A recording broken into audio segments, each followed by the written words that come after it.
Welcome back to another episode of Freedom Finance with Lanny, guys.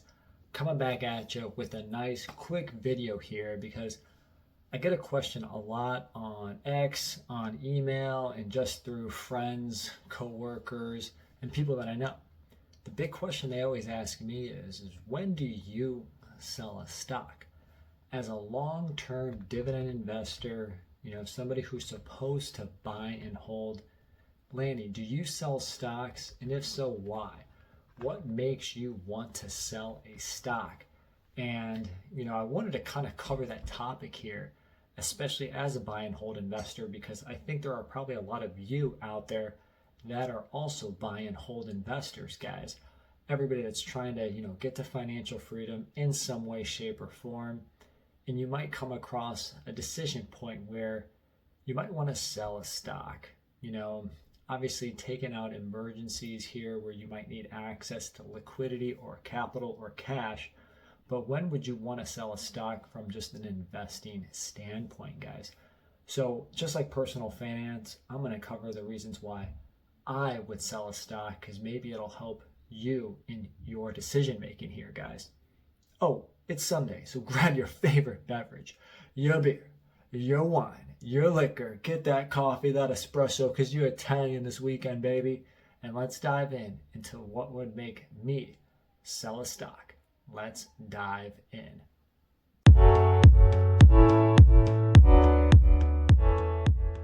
All right, guys, we're going to cover probably 3 to 4 big reasons here on why I would sell a stock. And yes, this is probably going to be a one-shot, one-take video, just how Lanny likes to do it, guys. Minimal editing, just so I can give you and bring you raw content. Don't worry, I've got my PSA graded cards in another room. Didn't want to bust them out for this video, so forgive me, guys. By the way, definitely like the video. Subscribe to this channel if you haven't already. Let's make some noise for everybody trying to reach financial freedom. So the topic is when would I sell a stock, or how to sell a stock, or what are reasons why you would want to move on from a stock you bought.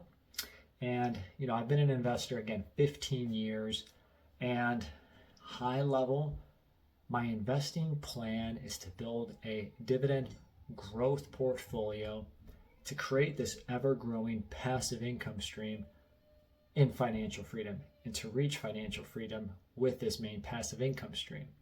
Again, been going at it for 15 years, from black hair to gray hair, but I'm still at it, and I'm always ready to keep going forward, guys. But yeah, what are reasons why I would sell a stock?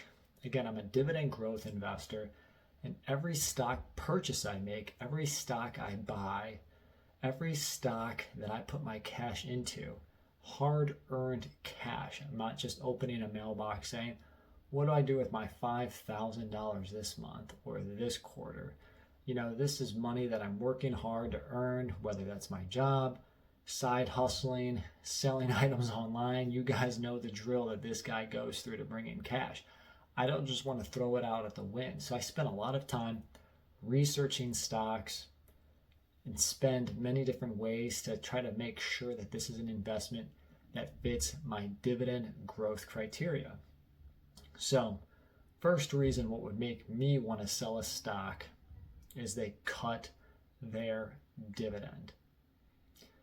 We all know that there have been many companies in the past and currently that are doing that. Intel, Walgreens, Leggett & Platt, 3M Company, AT&T, in the last few years. So those are some reasons that would cause a dividend growth investor to move on from a position, is if they cut their dividend. Now, my Intel position is slightly, it is heavily reduced. Last year, I sold a chunk of it in 2023. And currently, for example, I'm selling covered calls because I still own over 100 shares. So I'm earning premium income while I'm still looking to exit in case it gets called.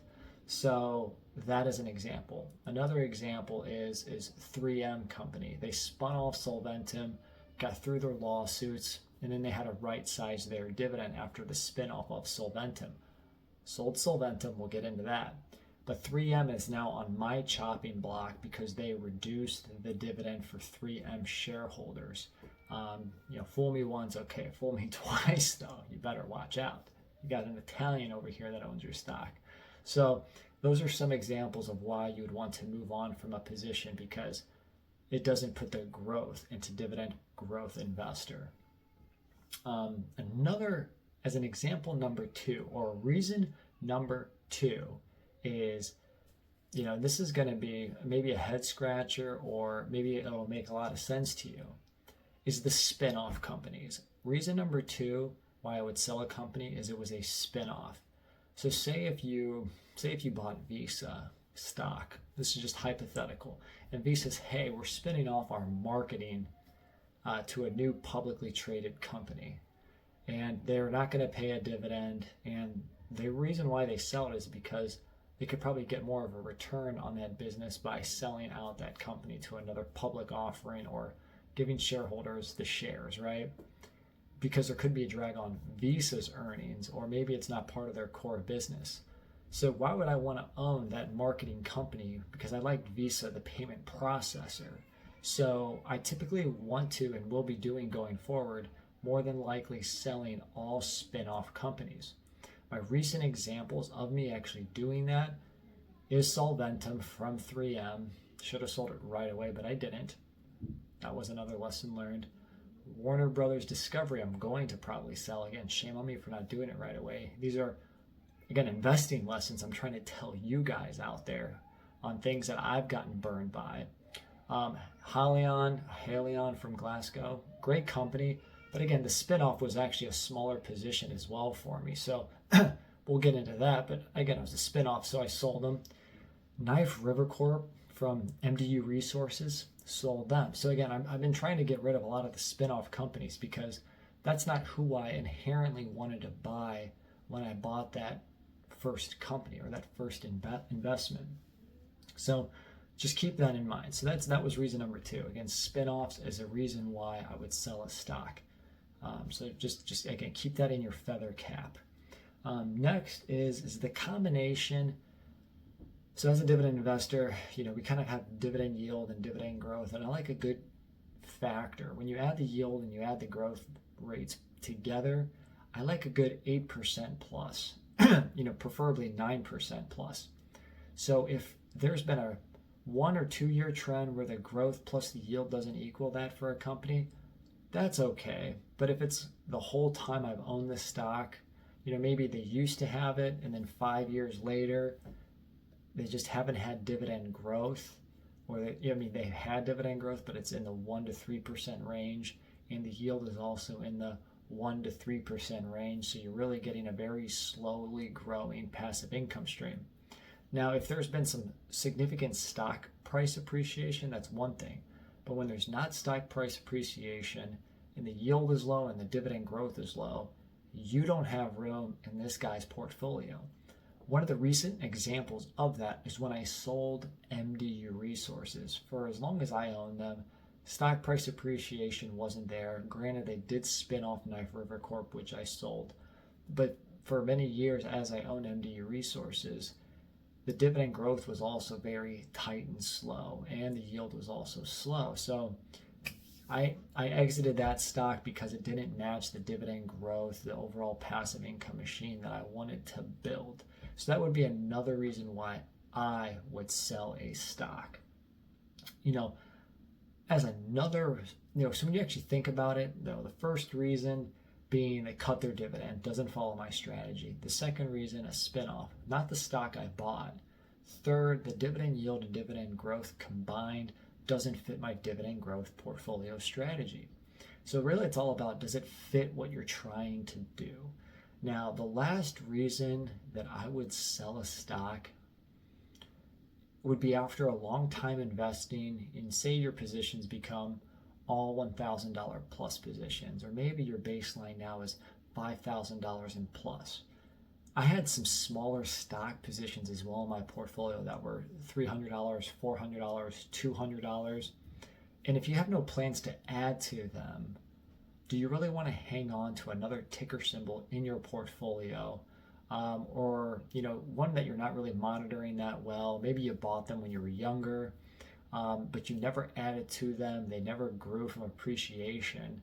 But maybe they do have a good dividend and a good dividend, growth. Maybe they do yield 1 to 3% and they grow 6, 7 to 12%, but the price appreciation is just not there. Well, you could do a few things. You could keep that stock and just use the income to, buy something else, or you could just sell it and add it to another current position so that it reduces the complications of your portfolio.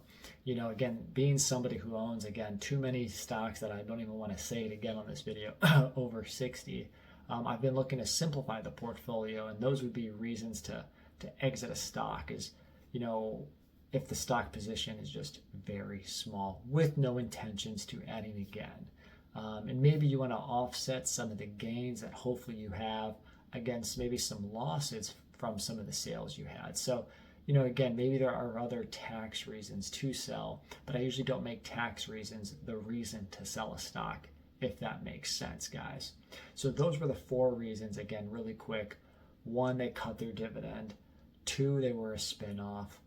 3, the dividend yield and dividend growth just don't match my criteria, which is, again, a combined rate of about 8% plus, preferably 9%.